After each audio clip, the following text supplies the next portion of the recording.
Alrighty, how's it going, everyone? Azren, the language nerd here. Welcome to episode number 45 of Azren's Journal. It's Monday afternoon as I'm recording this right now. For those of you who are new to this segment on my YouTube channel, it is pretty straightforward. This is the segment on my channel where I give a whole bunch of language learning tips and, of course, share my personal language learning progress. What's up, Cole? I see you in the chat. Wow, lots of people are live very quickly. 4 people already. I appreciate that, Cole. Hope you're doing very well as well. If you like a lot of the stuff that I say in this video, give me some likes, give me some comments. If you don't like it, obviously give me some feedback. I'm open to that as well. Now, let's dive right in. So first things first, I am going to Germany tomorrow. I realize I haven't talked about that really anywhere on any social platforms. I've barely talked about it in my personal life, in my real life, in my physical life, let's call it. I'm flying out to Germany tomorrow. Some of you know that I make videos on a YouTube channel called Easy Languages. They're quite a large YouTube channel that has videos for various different languages: English, French, Spanish, Romanian, German, all sorts of different languages. And they received some funding, and they are hosting a conference in Germany that is taking place from basically Wednesday, Thursday, Friday, Saturday, Sunday, and then, yeah, that's the conference. So I fly out tomorrow, I fly back on Monday, and the cool thing is that it's basically fully covered. The costs of the trip are fully covered. So flight is covered, the hotel, or rather hostel, is covered. The breakfast is included with the hostel. The lunch is included as well.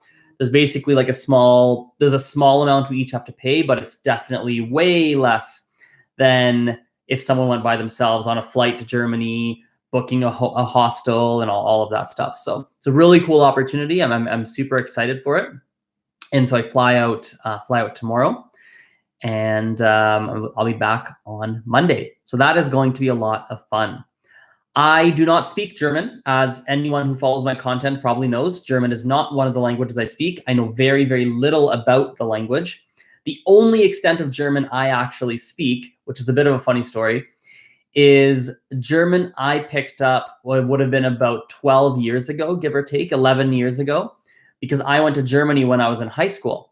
And it was with a school band trip. So I used to play the trumpet. And we are given, our band teacher, gave us this small booklet that had various different things in it. But one of the things that was in it was 1 or 2 pages with some basic German phrases. So me and one of my closest friends, we're still extremely close friends to this day. We were like, this is this trip that made our friendship really get strong, because we kind of knew each other before, but we weren't super close. This was the trip that actually made us become close friends. We would like together look through this booklet with like a few different phrases and try and guess how to say other things in German. So like, I remember my pronunciation's probably bad, but I remember there's a phrase like Guten Tag, and Guten Tag is like good afternoon. So we're like, okay, Guten must be good. So I can probably be like, Guten, I'm doing good. And we just try and just make it up, and we try and figure it out. And sometimes we'd guess correctly, sometimes we'd guess incorrectly. That is basically the extent of my German. And so I've got to do a little bit of research before I go and learn at least a little bit, so I'm not completely useless when I'm in Germany.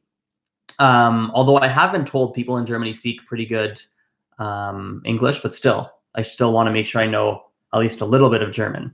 Which brings me to the topic of this video around pronunciation. So I am going to be in Germany literally tomorrow, or rather basically in 2 days by the time I fly and land and all of that. And I was thinking, as I've said, about learning some German. Now, I find most people who are going to a country for a short period of time and they want to learn the language, their basic instinct is to learn some phrases. They want to learn, how do you say hello? How do you say goodbye? How do you say thank you? How do you say where is blah, blah, blah, blah, blah? How do you say I need help? How do you say where is the train station? How do you say this? How do you, like a lot of people's brains default into phrases that they're going to need, which, by the way, is a good idea. I don't think that's a bad idea. I think you should absolutely learn phrases, learn some words, things like that, that you will need and that would be helpful for you while you are abroad.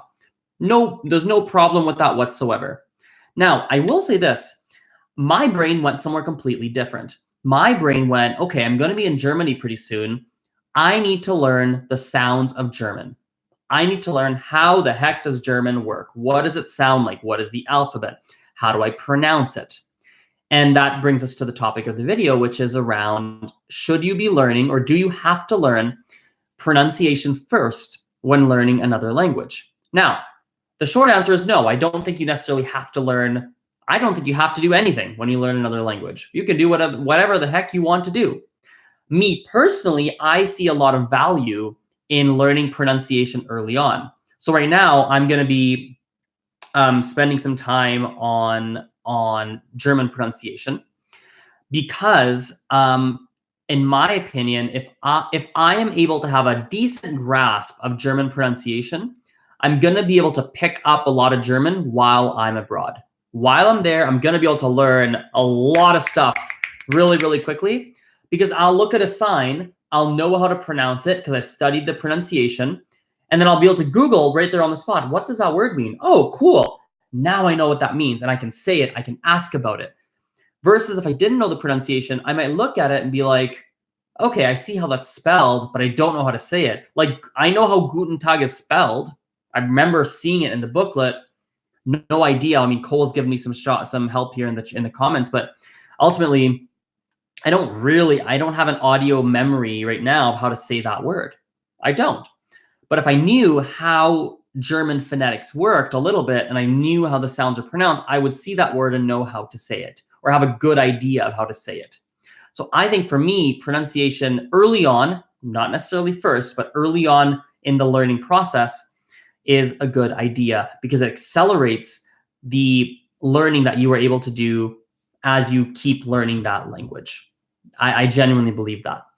I think it helps with listening comprehension. I think it helps with pronunciation. I think it helps with you remembering words a little faster and remembering things faster because your brain understands the sounds of the language and it's not just complete foreignness to your brain. So I do believe it's very, very valuable.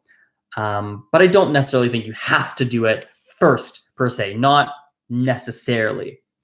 Let's go to some different language topics here while we're early on in this video. It's only been 7 minutes, almost 8 minutes. Let's do into some of my personal language learning updates. We haven't done that in a while. So I'm in a Mandarin class right now. I'm in an intermediate Mandarin class. I had a test today, which was pretty challenging. The test was not super easy. This professor we have right now does a lot of writing-oriented work. Like if you can't write characters, you're probably, you're going to fail the class. Like there's no way you can do well. Like literally this test I wrote right now that I did, if you can't write characters, I mean, the most you could get on the test is about like 20%, maybe 20%. So you have to be able to write in this person's class, which has been interesting for me because writing historically for Mandarin has been the thing that I've struggled with the most. Luckily, nowadays I've been getting better and I've been doing more practice. And so the test went well, I think. But it has been an interesting aspect of the class. In fact, that brings up a topic that I didn't plan on going into, but let's go into it. 2 topics, actually. Number one, I am interested. It does interest me to see how the vast majority of foreign language classes focus so heavily on the reading and writing side of things. It's really interesting. Even the speaking assignments that are given are very canned types of assignments. They're assignments where you just prepare something, stand up and memorize it and say it. Often it's that way. But they lean heavily into reading, writing, maybe some listening, maybe, but typically reading and writing. And I think that's fascinating. I actually don't know how conducive that is to being able to learn another language. I don't know how effective that is. I would argue and say it's not the most effective thing in the world.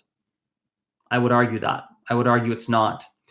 I do believe input is important. I do believe listening practice, reading practice, I do believe it's important. I think it can lead to extreme results. I think there needs to be lots of it done. But the structure of many classes, while it has a lot of pros, I do not believe. I believe there's a lot of room for improvement. I really do. Additionally, this applies, I don't think, to every language, but it will apply to some. It definitely applies to Mandarin. I've noticed a weird trend on language tests in Mandarin classes, at least the ones I've taken. It's a very limited sample size. There's a few people who've mentioned it to me as well in other classes they've taken, so perhaps it's a common thing. It's interesting how on Mandarin tests, and perhaps other languages too, you can use the test to get more points. For example, do I have a test on me? I don't think I do. But on this test, the first page, or rather the first, the second, and a part of the third page has writing stuff you have to write, characters, right? You have to answer different questions, things like that. The final page has like this half, which is got a big text or a one paragraph text that you have to read, and then you have to answer some true and false questions. Now, in Mandarin, there's a challenge of being able to remember how to write characters. So a lot of people, in fact, I've done this too many times, do not fully remember how to write all the characters, but what they do is they read the text and they copy the characters that they need, because they can read, so they can like, oh, that's the character I want. Great, how do I write that? Okay, cool. And they write it based on that text. It's a real hack that allows you to not have to know every single character on Mandarin tests, and people use it, people exploit that to no end. I would argue that if you really want to help people practice the writing and really want to test writing, there should actually be two tests. There should be a reading test with questions, and there should be a second test where there is a writing test. There should literally be two different tests, depending on what you're wanting to test. I think other tests also have that kind of gaming system at times with language learning. Not always. I mean, I would even argue the majority of time, probably not. But I think there's a minority where it happens, which makes you look at how do you prepare a test for a language classroom, and how do you ensure it's a test that is accurately measuring the things that you want to actually measure. I think it's a worthwhile debate. The other thing I've noticed in this class, but many classes I've taken, is that, let's look at this test I just wrote. There were a lot of questions that were literal questions we'd practiced a lot in class. So for example, we learned, let's give you an example here. We would have learned how to say something like, do you like living on campus? Right? And we'd learned many different responses to that. Yes, I like it because it's very convenient, and it is, I don't know, whatever the answers we learned, right? A lot of different answers. Now, when you get that exact question on a test, you can regurgitate something you've memorized and get the full marks and get a good mark because you regurgitated that on the test. So I think we have to be mindful on those tests too, right? When you look at different tests, we have to look at, again, the test structure to see, is it structured the right way? Is it a regurgitation test? How are we truly testing people's knowledge and people's ability with a foreign language? Now, I will say, doing the same questions over and over and having people actually reply and respond with some of the canned responses, I don't necessarily think it's a bad thing at all. I actually think that's actually very powerful, and that can be very helpful. There's many circumstances in my life where I have been able to navigate a social situation or talk with someone literally because we drilled certain phrases in a class, or I drilled it with someone and I'd heard it so many times that it was like, oh yeah, I know how to do that. I can say that. I've studied that. I've learned that. I think it's very valuable. There's no doubt about it. I actually think in many ways it's actually good. It's just an interesting debate. It's an interesting debate because I know there's people who do very well on the tests and are able to regurgitate that information, are able to memorize a presentation, stand up, regurgitate it, sound really great, sound really fluent and blah, blah, blah, but really they aren't. So there's certain people that perhaps that helps them a lot, and there's certain people that perhaps are getting really high marks, but that's not an accurate representation whatsoever on their level in that language. Moving on to a different topic in language learning as well with my Gujarati. So as I mentioned many times, I'm learning Gujarati. It's a language from India. It's technically my mother tongue. It's a heritage language. but I'm still chipping away.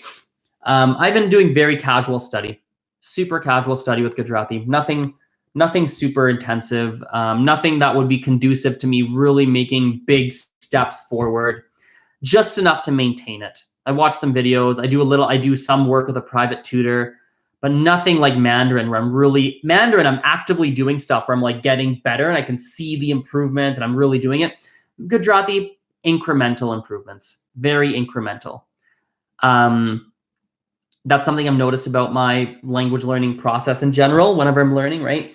I think I'm someone who, as a general whole, I think many people are like this. Depending on when you catch me, I'm doing more intensive study at some points than other points in time. I'm like that.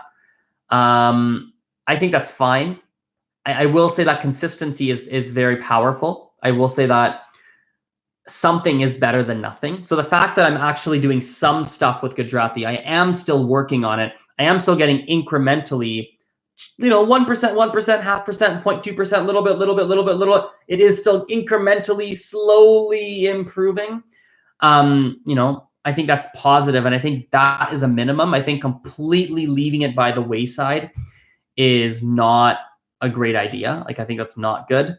But, I don't think you always have to be doing, the type of effort I'm putting into Mandarin. I don't necessarily think so. Not at all points in time. Anything else here? It's been going for 16 minutes. I mean, I'm not sure if there's more I want to share or not. There's so many things in my mind today.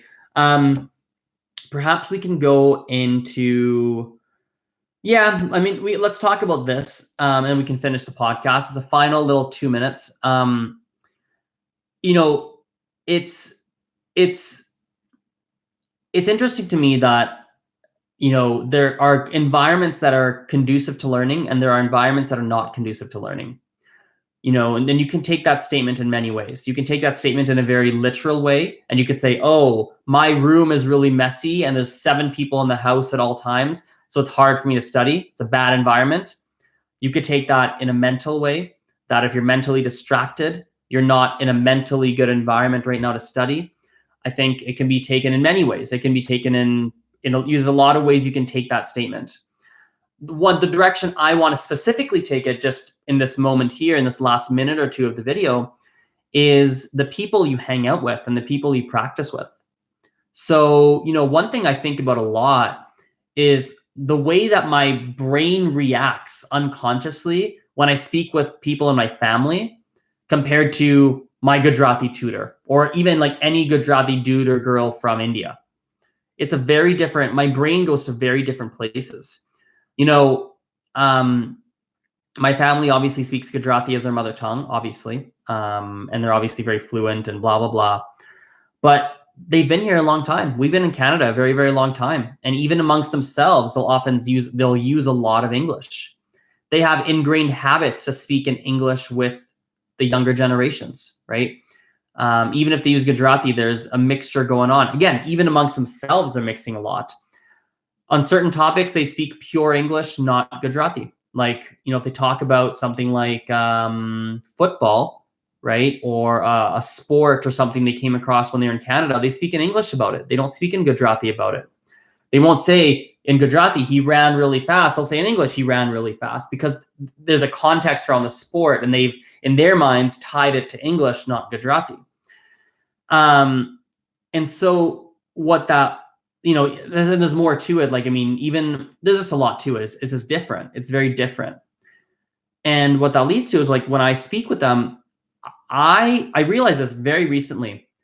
I would feel so weird speaking Gujarati to my family and the way that I would speak it to my teacher, even though the way I speak it to my teacher is actually way better and more correct and way stronger than how I speak with my family. In fact, my family, the Gujarati words don't even come to mind sometimes. Like, oh my God, I'll just do it in English, because like it doesn't even come to mind. But my own mother, my grandparents, like, it doesn't come to mind in the right way, because nobody talks that way. Nobody in my family, really talks that way. There's a few circumstances where it might happen. Someone's visiting from India, or there's like, I guess it depends. There are a few, but generally speaking, no. And I would just feel so strange, really weird. It doesn't feel right at all. It doesn't feel natural. So your environment has a big impact, right? Your environment has a very big impact. I think about there's like 2 people immediately that come to mind, or 3 people immediately come to mind, right? That I'm friends with nowadays, that I know nowadays, that I'm, and they're learning, I'll talk vaguely in case there's people who know them or whatever, and they don't want to be put on the spot. I know a few people that are learning a specific target language, and they don't feel super comfortable practicing that language except for in a very specific environment. There's one environment, these 3 people I'm thinking of feel comfortable practicing that target language, and they do not feel comfortable in any other environment. They just don't, and the words don't come to mind. They don't want to do it. They get scared. They feel self-conscious, and I respect that 100%. I feel that in Gujarati in many ways too. It doesn't quite feel right. It doesn't, I'm very particular about when I feel comfortable, when I don't, how my brain finds the words, when it finds the right words. It's very particular. It makes a lot of sense. So the people you practice with and the environments you're in, the people have, there's something there, like people has a big impact. So people have a big impact on your fluency. The people you're talking to, how you feel around them has a very big impact. Okay. I got to wrap this up. Thanks for your attention. Thank you for watching. As always, I appreciate it. Yeah, I guess we'll talk later. Bye for now. See you.